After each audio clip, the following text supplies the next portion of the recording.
Bonjour à tous, je m'appelle Aurélie. Mon travail consiste à vous accompagner dans l'évolution de votre carrière. Après avoir constaté que de nombreuses personnes cherchent à découvrir de nouveaux métiers, j'ai décidé de partir à la découverte de salariés et de chefs d'entreprise qui acceptent de partager avec nous leur expérience. Chez Super Compétences, nous mettons notre expertise à votre service pour que vos projets prennent vie. Je suis très contente de vous partager l'enquête métier du jour. Vous êtes prêts? C'est parti! Bonjour à tous, je suis ravie de vous accueillir dans ce nouvel épisode. Je suis aujourd'hui en compagnie d'Elsa, qui est coach identitaire pour entrepreneurs non conformistes et visionnaires. Bonjour Elsa, Bonjour, comment vas-tu? ça va bien? Et merci d'être avec nous en tout cas et de nous faire partager ce métier insolite, nouveau, qu'on ne connaît pas. Oui, alors ça fait partie de l'ensemble de l'évolution des métiers d'accompagnement aussi, où il y a de plus en plus de spécificités. Et du coup, je représente quelque part uniquement mon métier qui est très spécifique et très aligné à ma personne, mais autour de ça, il y a vraiment quand même quelque chose qui se développe qui est plus collectif. D'accord, merci Elsa. Est-ce que tu peux te présenter pour nos auditeurs, nous expliquer qui tu es, d'où tu viens et qu'est-ce qui t'a amené à être coach identitaire maintenant? Tout ça. Ouais. Alors moi, c'est Elsa Mingui. Je viens d'où? Je viens essentiellement du milieu artistique. J'ai fait les beaux-arts, j'ai fait de l'art conceptuel, donc travail des idées essentiellement, c'est ça qui m'intéressait. Pour résumer, j'ai l'habitude de dire que c'est comme de la philosophie, sauf qu'on donne une forme au concept au lieu de l'écrire. Donc c'est ça qui m'intéressait. Et j'ai fait de l'enseignement, j'ai fait de l'humanitaire. Et à un moment donné, je ne trouvais pas ma place. Quel que soit l'endroit où j'allais, donc jusque dans les tréfonds de l'art conceptuel, c'est quand même bien marginal déjà, et bien élitiste déjà, en fait, à chaque fois, il y avait quelque chose qui résonnait pas pour moi. Et j'avais du mal à construire quelque chose sur le long terme. Donc, j'ai quitté l'enseignement parce que le système a réussi à me broyer comme beaucoup d'autres, donc avec un bon burn-out. Et je me suis retrouvée mère de famille avec 2 bébés, pas de projet. Donc voilà, ça a commencé vraiment par une descente en termes de sens, du sens que je mettais dans ma vie. Je viens de là donc. Et à ce moment-là, je me suis passionnée, mais vraiment de fil en aiguille. C'est en tirant un fil puis l'autre, j'ai fini par me passionner pour le marketing en ligne, les réseaux sociaux. J'ai testé des trucs à droite, à gauche, j'ai créé des formations en ligne, mais vraiment avec l'ambition de créer quelque chose. C'était vraiment l'aspect créatif qui m'intéressait. Et au départ, j'avais absolument pas l'ambition de faire un métier à partir de ça, mais juste d'occuper mon temps quelque part et de mettre ma créativité quelque part. Donc, j'ai appris beaucoup à ce moment-là. Et en fait, c'est des rencontres de personnes qui m'ont allumé cette possibilité. Tiens, peut-être qu'il y a une activité professionnelle à mettre ici. Peut-être que j'ai de la valeur à apporter. Et j'ai commencé à voir que effectivement, l'expertise que j'avais, artistique et créative, elle avait une énorme valeur dans le secteur entrepreneuriat en ligne. Et là, ça a commencé à être quelque chose que j'ai construit. Du coup, qu'est-ce que je peux, à quel besoin je peux répondre avec ça? Donc, on est vraiment dans une démarche marketing pour le coup. À quel besoin je peux répondre avec ça? Et j'ai commencé à construire une offre avec aucun repère, finalement. J'avais le repère de qu'est-ce que je sais du monde de l'entrepreneuriat depuis que j'y suis, qu'est-ce que j'analyse, qu'est-ce que je perçois. Et j'avais les repères de c'est quoi mon expertise artistique. Et tout l'enjeu, c'était d'aller faire rentrer ces deux mondes ensemble. Et oui, c'est pas évident en tout cas. Et donc maintenant, tu fais quoi au quotidien, justement? Au quotidien, ça va être beaucoup de communication parce que je fais venir les personnes par ma création de contenu. Donc, j'ai quelque chose encore de hyper créatif qui est de créer du contenu régulièrement pour être présente dans ma communication et surtout envoyer des idées et de la valeur parce que qui dit nouveau métier dit il faut que les personnes comprennent justement à quoi elles ont affaire. Et ça va être de l'accompagnement en visio d'entrepreneurs qui veulent développer leur activité, qui ressentent soit un malaise, soit des blocages, soit qui ont une problématique spécifique. Et j'ai l'habitude de dire, mes clients, c'est les personnes qui sont connectées émotionnellement à leur entreprise. Donc, il y a vraiment ce truc de je ne peux pas dissocier mon état émotionnel, ma personne, ma vision de qui je suis, de mon entreprise. Tout ça, c'est un tout. Et on travaille vraiment la globalité. Maintenant, ça peut avoir plein de champs d'application. C'est-à-dire qu'on va faire du copywriting, on va faire du marketing, on va faire du positionnement. Et en bout de ligne, vraiment, moi, mon expertise, elle est sur l'image de marque. c'est de développer une image de marque qui corresponde à qui on est, à ce qu'on a envie d'envoyer, et développer une image de marque qui ait de l'impact sur les personnes à qui on s'adresse. Et du coup, tu accompagnes ces personnes en présentiel ou en visio? J'ai essentiellement une partie en visio. Donc, vraiment pour le factuel, au jour le jour, je fais beaucoup de visio. Ouais, mes accompagnements sont en visio. Après, il va y avoir des immersions parce que comme je crée mon métier, je crée mes offres aussi. Donc, à un moment donné, si j'ai envie de créer des choses où je vais être en présentiel, il suffit que j'invente l'offre, qui ait un vrai besoin et que je communique dessus et ça se crée. Donc, ça, c'est assez jouissif. Et du coup, je propose aussi des journées d'immersion à Paris qui sont pour vivre des expériences qui permettent de débloquer, ce qui permet de se positionner commercialement ensuite. Tu travailles seule, du coup? Je travaillais seule jusqu'à très récemment. Là, je travaille en collaboration avec une freelance qui fait du setting. Donc, c'est aller discuter avec des personnes pour leur parler de mes offres. C'est hyper récent. Jusque-là, oui, ça faisait plusieurs années. J'étais toute seule depuis le début. Tu as des prestataires extérieurs à part ta freelance, des collègues, non? Vraiment personne d'autre. J'adore tout faire moi-même, en fait. Il y a vraiment c'est vraiment un goût aussi. C'est ce qui fait que je me suis lancée là-dedans. C'est qu'au départ, on a tendance à faire beaucoup de choses seul. Et il y a beaucoup de gens qui embrayent rapidement sur déléguer, notamment le montage vidéo, la comptabilité, des choses comme ça. Moi, j'aime bien avoir les mains dans le cambouis dans tout. Donc, Maîtriser tout. ouais, mais je fais en sorte d'avoir. Déjà, il y a quand même quelque chose d'assez contrôlant dans ma personnalité qui aime tout comprendre et tout savoir pour pouvoir maîtriser l'ensemble. Mais il y a aussi ce goût de faire les choses soi-même et d'apprendre, quoi. C'est pas une obligation, mais c'est quelque chose qui m'a beaucoup servi pour me développer. Et donc, c'est un métier qui demande beaucoup d'initiative, du coup, parce que faut être à fond tout le temps. Ça, à fond tout le temps, pas nécessairement. Je pense que ça, c'est un peu une croyance quand même. Mais c'est sûr qu'on a besoin d'avoir de la détermination, d'être exigeant avec soi-même. Ouais, ça demande d'initier, ça demande d'avoir des idées. Peut-être parfois, quand on n'est pas comme moi, on n'a pas forcément ce goût de la solitude. Il y a aussi à aller se connecter à d'autres gens. Parce que même moi, j'ai un réseau qui m'a beaucoup aidé à avancer. Donc, il y a ce côté réseauté aussi qui est super important, connecter avec d'autres personnes, ne serait-ce que pour apprendre. Parce qu'on arrive avec pas beaucoup de repères, surtout quand c'est une discipline en ligne. C'est très facile d'être enfermé chez soi et puis finalement de ne pas avoir les bonnes informations. Donc, ça nécessite d'avoir cette capacité relationnelle quand même à aller chercher l'information là où elle est, au bon endroit, pour trouver ses repères, pour comprendre c'est quoi l'étape suivante. Il y a beaucoup de mouvements, beaucoup de transformations.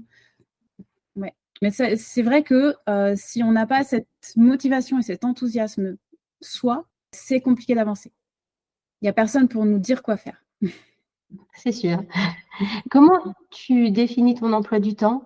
C'est une excellente question parce que c'est un vrai point de souci pour beaucoup d'entrepreneurs. Il fut un temps, moi, j'ai essayé de mettre beaucoup de jeux là-dedans pour que ce ne soit pas une espèce de contrainte. J'ai commencé avec 2 bébés, période Covid. Donc, l'emploi du temps, c'était chaotique au possible. C'était impossible de caler quelque chose qui soit fiable, en fait. Sans arrêt, toutes les 2 semaines, toutes les semaines, il fallait remettre en question les rendez-vous. Donc, à partir de là, j'avais créé un système hyper flexible. C'est vraiment la priorité, c'était que ce soit flexible. Maintenant, aujourd'hui, où j'ai un peu plus de stabilité, en fait, j'ai mes rendez-vous qui sont vraiment... mes clients prennent les rendez-vous en autonomie avec une plateforme en ligne. Donc, ils calent leur créneau sur les espaces réservés. Et en dehors de ça, j'ai des actions à effectuer, mais j'ai absolument pas il faut le faire maintenant. Je mets le moins de deadline possible, en fait.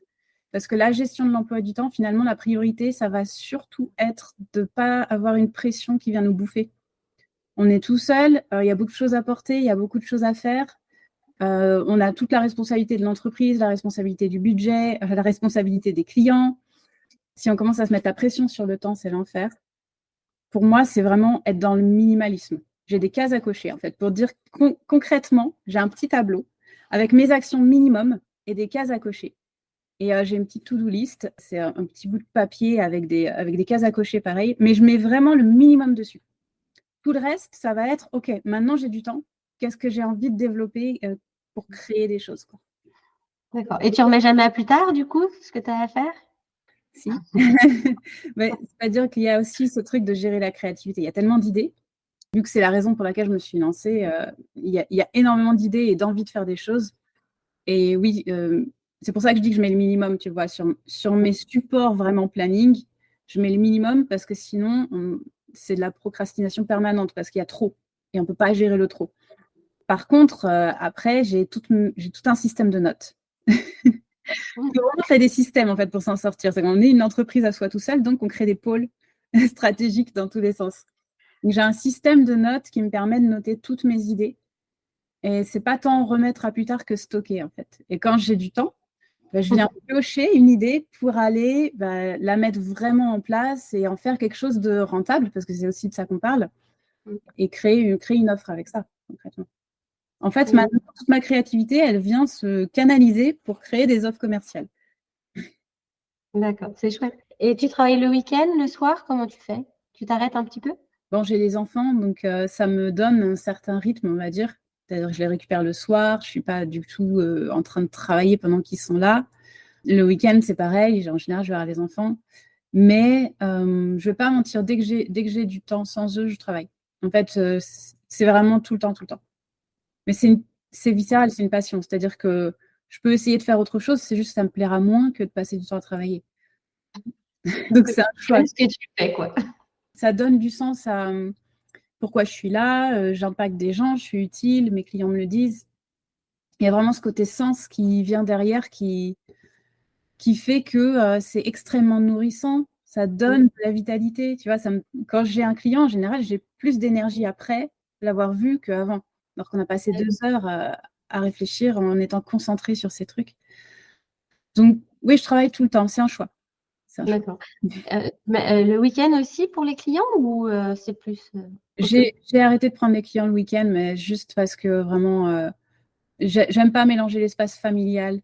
Autant perso et pro, pour moi, la division n'est pas importante. Par contre, quand je suis avec mes enfants, je suis avec mes enfants, quoi. Voilà, donc pas les clients. Pas les clients le week-end. Il y a des exceptions, ça peut arriver.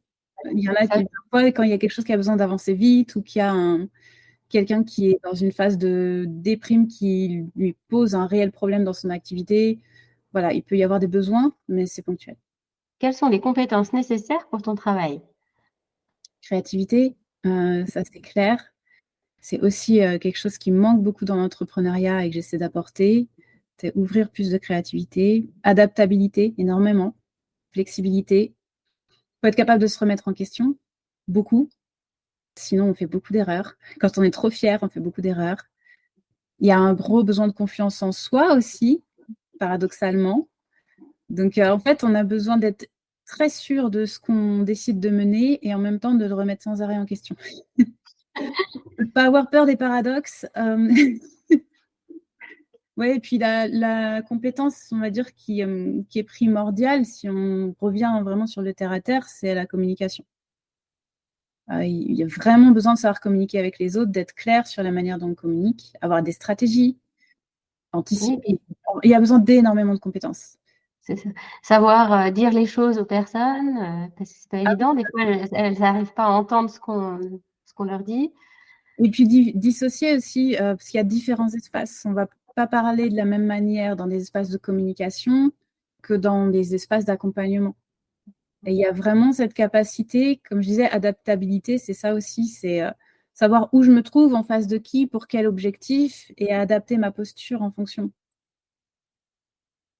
Ok, c'est chouette. C'est pas l'identité, tu vois, c'est qu'il y a aussi ce truc, j'ai une identité publique quelque part. Oui. Et j'ai aussi une identité avec mon client professionnel et j'ai aussi une identité qui concerne 2 espaces de ma vie. Et j'ai pas envie que ce soit des parts éclatées, j'ai envie que tout ça fonctionne en symbiose, c'est le nom de mon écosystème. Donc on va créer chaque identité de manière à ce que ça crée un tout. Est-ce qu'il est facile de se créer ce travail-là finalement et de trouver des clients? Oui et non. Facile dans le sens, c'est plus facile qu'on croit, dans le sens où on n'a pas besoin de grand-chose factuellement. Un smartphone et je suis partie, quoi.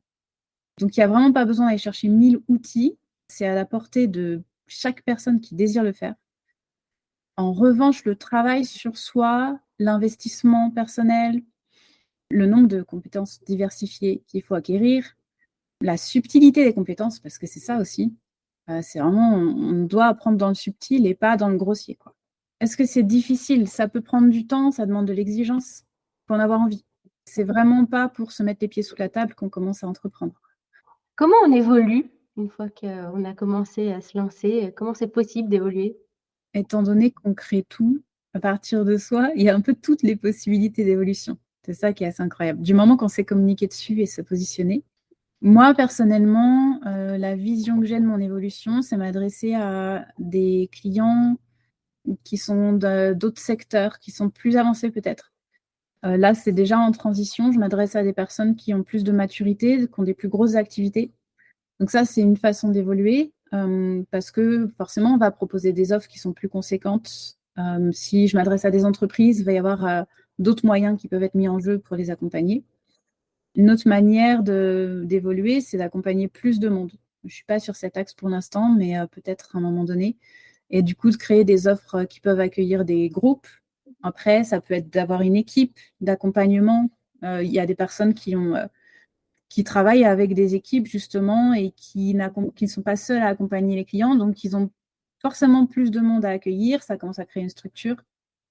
Ouais, on peut créer des offres d'abonnement. On peut créer ce qu'on appelle une pyramide d'offres. Donc là, on entre vraiment dans la structure stratégique de l'entreprise. Créer des formations en ligne. Enfin, vraiment, tout est possible. C'est ça qui est incroyable. Avoir les idées et les mettre en place. À partir du moment où on a une idée, on peut la construire. Niveau salaire, revenu, il est possible d'en vivre quand même? Ah bah oui, heureusement. Toi, personnellement, tu fais que ça, tu n'as pas de travail à côté? Je fais ça, je fais de l'illustration, mais j'ai pas de travail à côté, non. Je fais de l'illustration, de l'accompagnement. Ça m'arrive de prendre des prestations, montage vidéo, des choses comme ça. Mais oui, tout est relié à mon entreprise. En fait, la seule chose, c'est qu'on doit créer soi-même ses revenus. Donc, il y a, il y a de la pression, quoi. Il y a de la responsabilité. C'est pas forcément immédiat d'arriver à accéder à des bons revenus parce qu'on est dans une phase d'apprentissage en général au départ, au niveau communicationnel, surtout parce qu'on n'est pas connu du public, entre guillemets. Il faut se créer son audience, sa communauté, les gens qui vont nous faire confiance, son réseau. Donc ça peut prendre du temps. Maintenant, une fois qu'on est reconnu, une fois qu'il y a quelque chose de lancé, c'est créer de la stabilité qui va devenir l'enjeu. Mais ça peut monter très haut. Dans mon réseau, il y a des personnes qui ont des revenus vraiment, vraiment conséquents. Tout comme il y a des personnes qui ont eu des bons revenus, puis qui sont retombées l'année d'après, parce qu'on réinvente toujours les stratégies. Donc, vraiment, l'enjeu, si on veut rester sur le long terme, c'est plus de créer de la stabilité. Quel est le parcours pour parvenir à ton métier? Et il n'y en a pas. Il n'y a pas de formation obligatoire, de diplôme obligatoire? Non, obligatoire, non. Il existe forcément des certifications de coaching, certifications tel type d'accompagnement qui tiennent plus de j'apprends une compétence et puis j'ai un petit papier qui dit que j'ai la compétence. Après, quand on est dans le milieu, on voit très bien que le niveau d'accompagnement ne dépend pas forcément du papier. Il y a d'excellents coachs certifiés comme il y a d'excellents coachs qui n'ont absolument rien pour justifier leurs compétences. Donc, le parcours, non, il n'y a pas de parcours en particulier. Je dirais, c'est le parcours va définir le point d'entrée quelque part. Moi, mon parcours créatif, c'est un atout juste incontestable à l'endroit où je suis. C'est ce qui pose ma différence aussi. C'est ce qui fait que je perçois les choses différemment et que j'ai une plus-value. Après, il y a beaucoup de choses qui ont évolué, qui se sont rajoutées autour de ça, parce que maintenant, je suis finalement plus une professionnelle de l'accompagnement qu'une artiste, même si je mêle les deux. Mais je connais des gens, par exemple, qui ont un parcours d'ingénieur et qui mettent ça au service de leur accompagnement parce qu'ils ont une manière de penser très procédurière, protocolaire, qui va leur permettre d'accompagner les personnes de manière précise. Donc, ce qui est intéressant, c'est justement que tous les parcours, en fait, vont poser une saveur particulière. C'est ce qui va différencier les personnes, finalement. C'est ce qui fait qu'on crée son métier, c'est qu'on va utiliser le parcours au lieu de le mettre à la poubelle. Des fois, on a envie, quand on veut changer de métier, sortir d'une vie qui faisait pas sens, on a envie de tout mettre à la poubelle et de commencer de zéro. Alors qu'au contraire, le passif va vraiment nourrir ce qu'on est capable d'apporter. Moi, il y a des choses, j'avais envie de mettre à la poubelle, clairement, des phases de ma vie. Et je me suis rendu compte que je pouvais tout utiliser. Il n'y a pas un moment de ma vie, même ceux qui ont été compliqués, que je n'ai pas pu mettre au service de mon activité. Ce qui fait que c'est hyper thérapeutique aussi. Donc, on gagne vraiment de tous les côtés. Quel conseil tu pourrais donner aux personnes qui souhaitent créer leur métier de toute pièce, justement? Je pense que le premier conseil, ce serait de faire attention à s'adresser aux bonnes personnes. Je vois beaucoup de gens il y a beaucoup de personnes aujourd'hui qui veulent créer leur métier, qui veulent entreprendre et qui veulent se tourner vers l'accompagnement. Et il y a énormément de propositions pour apprendre à faire ça. Et je mets des guillemets, là, vous ne me voyez pas, mais je mets des guillemets avec mes doigts. Et la problématique, ça va être de croire qu'on va avoir une méthode et qu'on va arriver avec notre méthode et que ça va être finalement comme ce qu'on a appris dans notre scolarité. On a un cursus, on apprend, on s'installe dans un métier et basta. Alors que vraiment, là, on entre dans un processus d'apprentissage permanent et d'évolution permanente. Donc, il n'y a pas de j'apprends ça et je m'arrête et je mets les pieds sous la table et je peux accompagner les gens et être tranquille. C'est vraiment un processus qui demande une conscience que je vais continuer à apprendre, continuer à évoluer et je ne suis pas là pour… Si ça a du sens, ça vaut le coup d'y mettre des efforts et de l'énergie, quoi. C'est un peu ça. Je pense entrer dans le métier avec cette conscience-là. C'est la meilleure manière de choisir les gens qui vont nous entourer et nous donner des repères, parce que toute personne qui arrive en disant « j'ai une solution magique, je te donne ça », et puis après, tu es tranquille et tu vas tout avoir, il faut s'en méfier. Eh bien, merci Elsa d'avoir partagé tout ça avec nous, d'avoir pris du temps pour nous expliquer ton métier. J'ai été ravie de partager ce moment avec toi. Moi aussi, merci beaucoup. Peut-être à bientôt pour une autre interview. Avec plaisir. Merci d'avoir écouté ce podcast. Vous retrouverez les liens de notre invité du jour en description. Vous trouverez également l'enquête métier du jour en version PDF dans les notes de l'épisode. Si l'interview vous a plu, n'hésitez pas à la relayer autour de vous et de la noter sur votre application de podcast préférée. Vous pourrez retrouver l'ensemble de nos services sur supercompétences.fr. Si vous voulez partager votre métier, prenez contact avec moi pour que nous puissions en discuter. Je reste également disponible pour parler avec vous de vos projets de reconversion professionnelle. Je vous donne rendez-vous au prochain épisode. Belle journée!